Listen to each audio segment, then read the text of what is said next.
Alliance brisée, Niamey-Ouagadougou quitte le G5 Sahel, les conséquences sur la sécurité.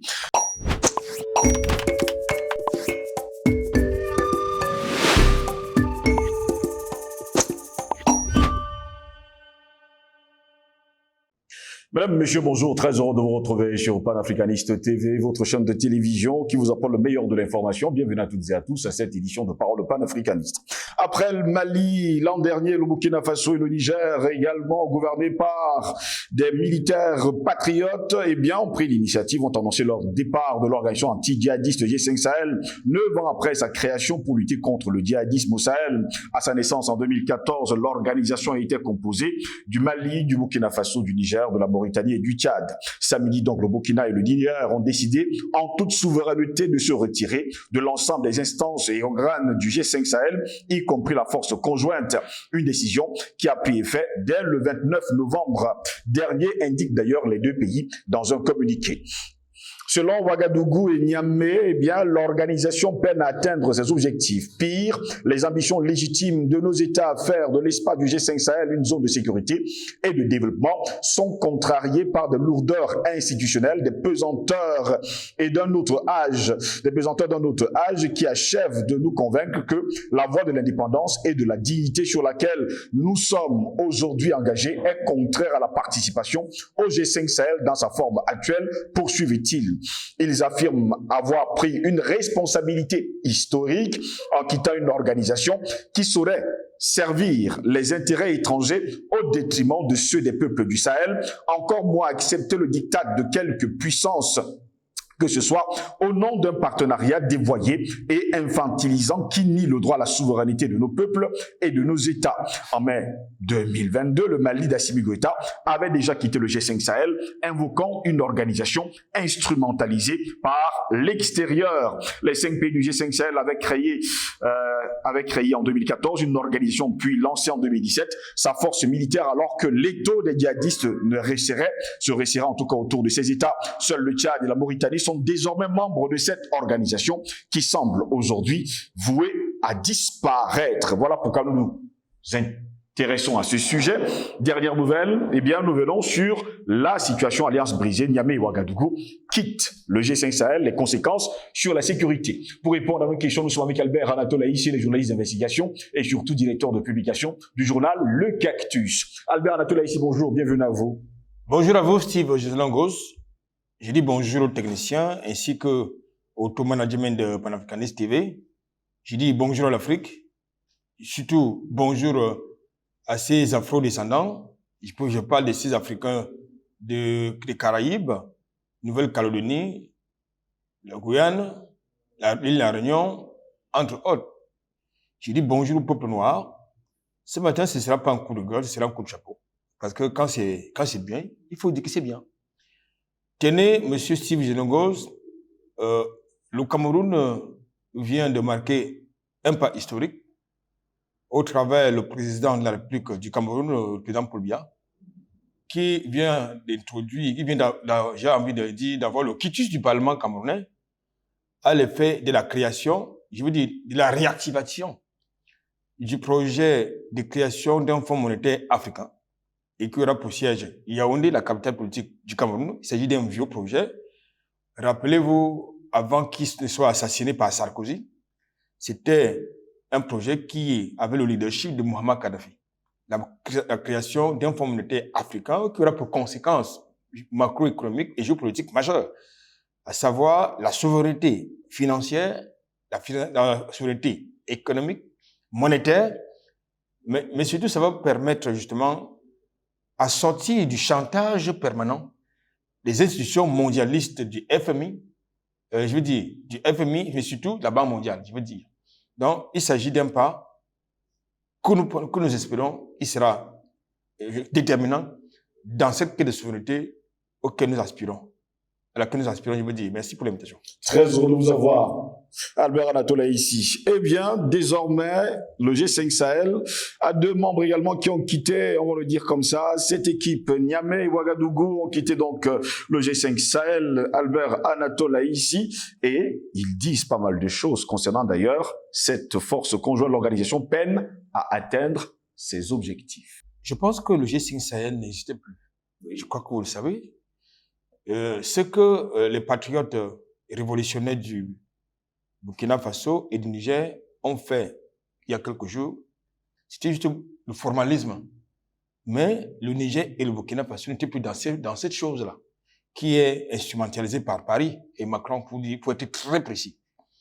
Il s'agit, comme vous le savez, d'une dynamique qui a été créée en 2014, respectivement par la Mauritanie, le Tchad, le Burkina Faso, le Mali et bien évidemment le Niger.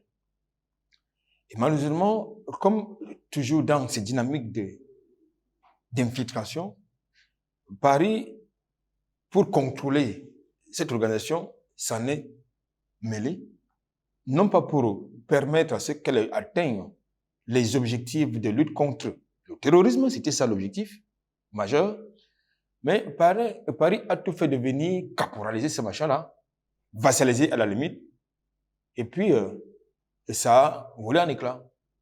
Aujourd'hui, nous parlons désormais du G2 Sahel, ce n'est plus G5, donc c'était d'ailleurs de manière abusive que certaines opinions continuaient à appeler ces machins G5 Sahel, alors qu'en réalité c'était G2 Sahel. Donc c'était tout à fait logique que les patriotes révolutionnaires s'approprient à nouveau, n'est-ce pas, une autre dynamique de lutte contre le terrorisme, c'est le temps que, comme vous l'avez d'ailleurs indiqué dans votre introduction, le G5 Sahel qu'elle a apporté cette organisation les résultats mitigés, c'est même excessif. On n'a eu droit à aucun résultat. Bien au contraire, on a eu des balais diplomatiques, n'est-ce pas, des dirigeants de ces 5 pays. Le balai diplomatique était instrumentalisé et organisé par Macron, qui, selon lui, franchement, il ne sait pas pourquoi est-ce que cette affaire du G5 Sahel, ça ne démarre pas. Et puis, quand il prend sur lui d'engager son armée au Sahel, il y a comme un sentiment anti-français. Et vous vous rappelez, n'est-ce pas, de la fameuse convocation en 2018, si j'ai bonne mémoire, lorsqu'il a demandé à Idriss Déby et les autres d'aller lui donner des explications par rapport à ce sentiment anti-français. Aujourd'hui, maintenant, dans le cadre d'une autre dynamique qui a été mise en place par les patriotes du Burkina Faso, du Niger et du Mali, notamment l'Alliance des États du Sahel, eh bien, c'est là où tu vas se jouer. C'est là où tu vas se jouer parce que désormais, l'Alliance pour les États du Sahel n'est pas seulement une organisation politique à vocation militaire ou de défense, mais également économique et qui a des ambitions de développement. Je crois que dans la nouvelle articulation de cette alliance des États du Sahel, vous avez le triptyque diplomatie, défense et développement qui va s'enclencher. Ça veut dire que il y a une autre communauté qui est en train de se mettre en place au travers l'AES, c'est-à-dire une fédération. Je pense que, je suis certain que ce projet, n'est-ce pas, cette initiative va susciter, n'est-ce pas, des vocations, si ce n'est au Sahel, ça serait certainement du côté, n'est-ce pas, du Golfe de Guinée d'une manière générale. Donc, je crois qu'il faut aller à la fédération, mais surtout, s'engager dans des dynamiques de rupture totale et complète. Parce que je crois qu'aujourd'hui, c'est acté. C'est acté, n'est-ce pas, le décès du G5 Sahel. Je ne sais pas si je suis pas certain que le Tchad et la Mauritanie, qui, soit dit en passant, je parle bien de la Mauritanie, qui, soit dit en passant, est devenu le laboratoire de l'OTAN et de la CIA, qui a un rôle, une posture ambiguë dans la lutte contre, n'est-ce pas, le terrorisme. Donc, je pense qu'aujourd'hui, la Mauritanie et le Tchad ne peuvent pas faire l'affaire. Là où, quand même, il y avait comme une histoire de coalition, ça n'a pas marché. Je ne suis pas certain qu'il y a, avec 2 États, ça marchera.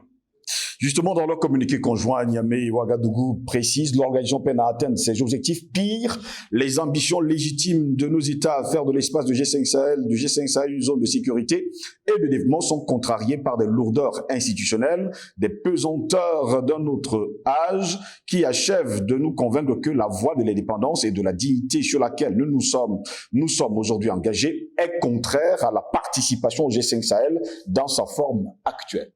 Bien évidemment. Puisque le fonctionnement et la structuration du G5 Sahel ont été dévoyés par Macron. C'est le cas de le dire. Pourquoi? Parce que dans les objectifs de souveraineté en matière de défense, qu'espéraient ces 5 États, Macron a apporté la sous-traitance de la défense, c'est-à-dire la sous-traitance des opérations militaires. Pourquoi? Parce qu'il faut d'abord continuer à maintenir, n'est-ce pas, ces pays-là dans le giron du néocolonialisme, mais surtout bloquer tout projet de souveraineté et d'indépendance. C'était ça, c'est donc ça l'objectif en réalité. Pourquoi? Parce qu'il est question aujourd'hui pour Paris de partir pour ne pas partir. Paris n'a aucunement envie de quitter ni le Sahel, ni le Golfe de Guinée. Donc, il est question pour Paris donc, de remoduler, si vous voulez, de se redéployer autrement, être moins visible, mais être présent. C'est ça qui est la question. Donc, avec justement cette nouvelle dynamique qui est mise en place au regard des résultats absents et manque forcément inexistants du G5 Sahel, nous pensons que avec l'alliance des États du Sahel, les lignes vont bouger. Et je crois que ça bouge. Il n'y a pas très longtemps, au Mali, le Kidal a été libéré. Kidal, que Barkhane a eu de la peine à libérer pendant pratiquement 10 ans. Désormais, le Kidal est entre les mains, justement, est revenu dans le giron de l'État central malien. Pareil pour Tombouctou, où il n'y a pas très longtemps, c'était quasiment impossible que les échanges commerciaux habituels entre le Mali, cette partie du territoire malien, et l'Algérie se déroulent maintenant de plus en plus. Il nous revient que vous avez des rotations, des camions de transportant des marchandises qui ont commencé à reprendre leurs activités. Et également, dans le contexte burkinabé, nous avons vu justement qu'il y a justement Djibo qui a été libéré de l'emprise des terroristes. Il y a plusieurs parties du territoire comme ça qui, au travers, n'est-ce pas, cette mutualisation des efforts, des moyens opérationnels et militaires entre les 3 États, le Niger, le Mali et le Burkina Faso, nous voyons les résultats. Dans le cadre justement de cette alliance, il y a comme une sorte de synergie. C'est-à-dire que chaque État apporte ce qu'il peut apporter selon les moyens opérationnels ou logistiques. Oui. Je crois que Paris n'a jamais apporté autant de résultats sur le terrain. Nous fanfarons tous les jours qu'il y a eu 56 ou 59 soldats français qui sont morts au Sahel pour libérer le Sahel. Du grand n'importe quoi. Il faut rappeler à ces prétentieux qui ne connaissent pas l'histoire qu'en 1944, il y a des milliers d'Africains qui sont morts pour la France criminelle et ingrate. Ça, c'est important, surtout à des illettrés politiques, comme le raciste que vous appelez Julien Odoul, que je souhaite un jour rencontrer sur un plateau de télévision, sur un plateau de débat, pour qu'on puisse véritablement débattre. Donc, je pense que lorsque vous avez des individus comme cela, qui ne connaissent pas leur histoire, ça produit le résultat que vous connaissez, que vous savez. Donc, beaucoup d'Africains, c'est une parenthèse, sont morts pour la France dans les 2 guerres, pour la libérer. Et la conséquence, c'est ce que nous avons vu. Donc, nous avons commémoré il y a quelques jours, c'est le 1er décembre dernier, c'est-à-dire le massacre de Tiaroy, le 1er décembre 1944. C'est notre histoire qui ne doit pas être effacée et gommée. Oui. Où la France, de manière, j'ai envie de dire, préméditée et raciste, a abattu de sang-froid près de 400, j'ai envie de dire, libérateurs, qui sont appelés les tirailleurs sénégalais. Donc, je pense que cette histoire, ça ne peut pas être occultée. Maintenant, pour revenir à la thématique, je crois que les compatriotes du Niger et du Burkina Faso, du Niger et du Mali, ont appris les leçons, n'est-ce pas, du passé. C'est-à-dire qu'il ne faut pas que nos pays, nos espaces, nos territoires soient occupés par les armées étrangères. On ne peut pas sous-traiter notre sécurité. Il est hors de question de sous-traiter la sécurité de nos États. Parce que, écoutez, monsieur Sylvie Gelongos, vous êtes un chef de famille. Si vous n'êtes pas capable d'assurer la sécurité de votre famille, ça veut dire que vous êtes irresponsable. Et il me semble que la plupart des pays, des États, je veux dire des présidents africains, des chefs d'État africains qui ne sont pas capables, qui sous-traitent la sécurité de leur pays aux mercenaires étrangers, aux armées d'occupation, ces gens doivent être balayés. Pas de coup d'État, et j'assume ce que je dis. Pas de coup d'État. Il est inacceptable que 63 ans après les fameuses indépendances, que nous ayons encore sur le continent africain des armées étrangères, soi-disant pour assurer notre sécurité, du tout.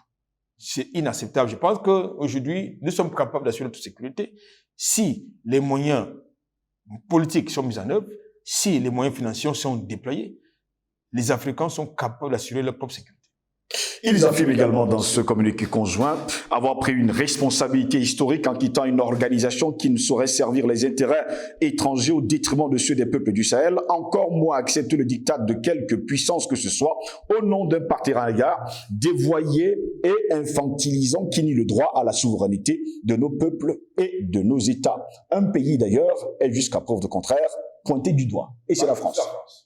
Déjà, il faut dire que contrairement à ce qui est raconté par une certaine opinion, ce n'est pas la France qui a créé le G5 Sahel. Ce n'est pas la France. La France a été créée, je veux dire, le G5 Sahel a été créé à l'initiative du maréchal Idriss Déby Itno de Groupe Mémoire, à l'initiative du Mali, du Niger, du Burkina Faso et de la Mauritanie. Ce n'est pas Paris. Paris est venu s'infiltrer pour créer la dynamique d'émancipation de ces pays en matière de défense. Oui. Donc, c'est justement pour revenir à votre question, c'est dans le contexte de ces événements que justement Paris a cru qu'il doit se mêler de tout et de n'importe quoi en territoire africain. Je voudrais quand même faire savoir qu'en 2014, lorsqu'il a créé le G5 Sahel, c'était Hollande qui était aux affaires. Donc, c'est Hollande qui s'est invité dans l'organisation G5 Sahel, sur le falso prétexte que, à la demande, sur le falso prétexte de la demande du Mali, qui était dirigée à l'époque par un putschiste, c'est dit en passant. Donc, je pense et qui est allé chercher, n'est-ce pas, la cavalerie entre guillemets française, pour venir libérer le Mali. Mais sauf que, pratiquement pendant 10 ans de présence du côté du Mali, on n'a pas vu un territoire libéré. Mais au contraire, on a vu plutôt la montée en puissance des groupes, des attaques terroristes, des actions djihadistes, et puis un pays qu'on était sur le point de balkaniser, en le mettant sous la tutelle des organisations criminelles internationales, c'est-à-dire l'ONU et l'Union européenne. C'est-à-dire qu'un État souverain, et qui devait avoir à sa tête une marionnette, mais alors que les vrais dirigeants du Mali ne sont pas africains, ils devaient être européens, ils devaient être onusiens.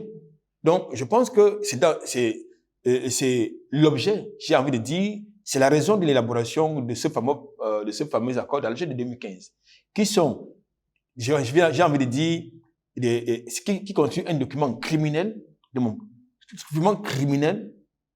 un document d'assujettissement, de balkanisation du Mali, et partant même de la zone sahélienne.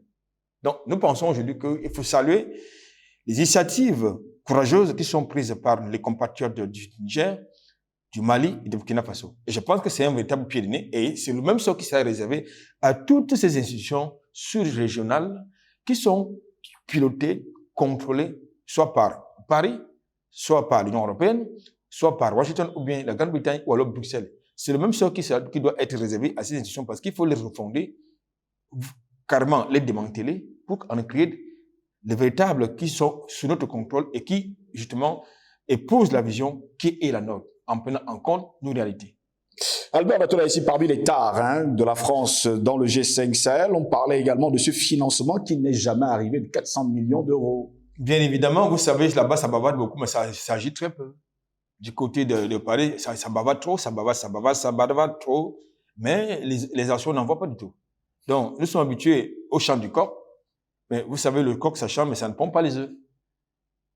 Donc, c'est un peu ça, cette tradition que nous connaissons de ce coq gaulois. C'est-à-dire babader, caqueter, chanter, cocorico, et puis ça ne produit rien de bon. Donc, je pense que c'était des promesses, et les promesses n'engagent que ceux qui y croient. Donc, ceux qui ont voulu croire aux promesses, n'est-ce pas, de Paris, bon, c'était le problème. Pourtant, ces pays sont allés justement rencontrer Macron, et d'ailleurs, on avait fait une soirée de donation pour justement venir en aide à ces pays du Sahel. On ne les a jamais aidés jusqu'aujourd'hui. Je crois qu'à un moment donné, avant qu'il soit assassiné, le maréchal Idriss Déby Mahamat se plaint déjà du fait que son pays, non seulement avait fourni des contingents importants, également financer les opérations de lutte contre le djihadisme, le terrorisme au Sahel. Donc, il décidait donc finalement de commencer à démobiliser ses troupes. C'est dans ce contexte que vous avez vu justement ce cirque que vous évoquez être organisé du côté de Paris, c'est-à-dire à l'appel des donateurs pour permettre au G5 Sahel de fonctionner. Du grand n'importe quoi. Est-ce que, c'est-à-dire, ils financent les opérations militaires ou bien ils appellent les contributions financières en Ukraine, est-ce qu'ils organisent, j'ai envie de dire, des campagnes d'appel de fonds? D'appel de fonds? Non, ils n'organisent pas des campagnes de fonds. C'est-à-dire, ils puisent carrément dans leur caisse pour donner de l'aide financière à l'Ukraine. Ils vont dans leurs réserves logistiques pour donner les armes à l'Ukraine. Mais puisque leur objectif au Sahel, c'était pas que le Sahel soit libéré des terroristes qu'ils fabriquent, qu'ils arment et qu'ils financent, eh bien, ils vous ont organisé un cirque. Bon, ce sont les navires qui ont cru que ce cirque allait produire quelque chose d'intéressant. Mais nous, les panafricanistes, qui avons une lecture un peu plus objective des choses, des événements, eh bien, nous n'avons pas du tout cru. C'est le temps que nous militons pour la souveraineté des États. Et lorsque nous parlons de questions de souveraineté, ça ne veut pas dire que vous devez encore faire, n'est-ce pas, faire la manche. Vous devez vous employer à trouver des solutions à vos problèmes, non aller les chercher ailleurs. Parce que les solutions que vous allez chercher ailleurs constituent plutôt des problèmes. Alors, ici, terminé, le G5 Sahel, fini? Mais c'est terminé. Tout à l'heure, je voulais indiquer que si vous n'avez pas eu les résultats probants avec une organisation qui était constituée de 5 États, je ne suis pas certain que vous puissiez en avoir avec 5 États, 5 pays, c'est-à-dire la Mauritanie. Non, je ne pense non. Le Tchad sera dans l'obligation d'en sortir. La Mauritanie n'a jamais effectivement été impliquée dans cette affaire. Je vous ai fait comprendre qu'aujourd'hui, la Mauritanie a une position ambiguë. Déjà, sur son sol, vous avez la CIA qui opère, vous avez l'OTAN qui opère et qui collabore avec n'est-ce pas, la Mauritanie. Donc, la Mauritanie, pour nous, c'est un problème. C'est un gros problème. Donc, finalement, dans le Tchad est resté seul. Et bon, dès là où vous voyez une organisation constituée de 5 États, et vous avez 3 États qui quittent le navire, et 2 États qui restent, soyez certains, ça ne se plus ce machin. Merci à vous, Albert Natola, ici. Merci à vous également, mesdames, messieurs, de nous avoir suivis. Restez sur nos plateformes numériques. Bonne journée à toutes et à tous.